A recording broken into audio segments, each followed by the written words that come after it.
اور ستم ظریفی کی انتہا دیکھیے کہ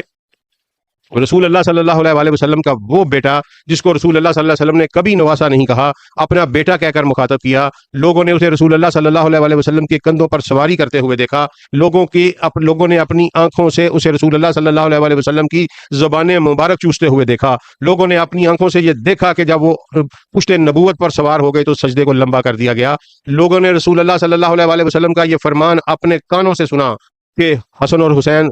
دنیا میں میرے دو پھول ہیں، لوگوں نے اپنے کانوں سے سنا کہ حسن اور حسین سیدہ شباب اہل جنہ، اہل جنت کے جوانوں کے سردار ہیں۔ اللہ کے نظام میں کبھی اس بات پر عہدہ نہیں دیا جاتا کہ فلاں بندہ فلاں کا بیٹا ہے لہذا اس کو نواز دیا جائے، نہیں نہیں نہیں، اللہ نے اپنے رستے سے ہٹتے ہوئے پیغمبروں کے بیٹوں کو بھی فنا کیا، اللہ نے اپنے رستے سے ہٹتے ہوئے پیغمبروں کے والد کو بھی فنا کیا۔ ابراہیم علیہ السلام کے والد کی مثال، بیٹے کی مثال لیتے ہیں، نوح کے بیٹے کی مثال، اللہ نے اپنے رستے سے ہٹتے ہوئے پیغمبروں کی بیویوں کو تباہ کیا، لوط علیہ السلام کی بیوی کی مثال۔ خونی رشتے کی بنیاد پر اللہ کے ہاں کبھی کوئی عہدہ نہیں دیا جاتا۔ اگر حسن اور حسین کو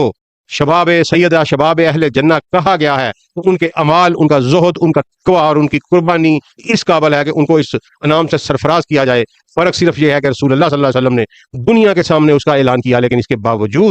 کے باوجود آج تک بکواس کی جا رہی ہے، اور ٹاکسیفیکیشن، وہ زہر آلود خنجر جو اس مسلم امہ کی کمر میں کام کے تخت سے گونپا گیا، وہ آج تک اپنا اثر دکھا رہا ہے۔ اور دیکھیں حسین،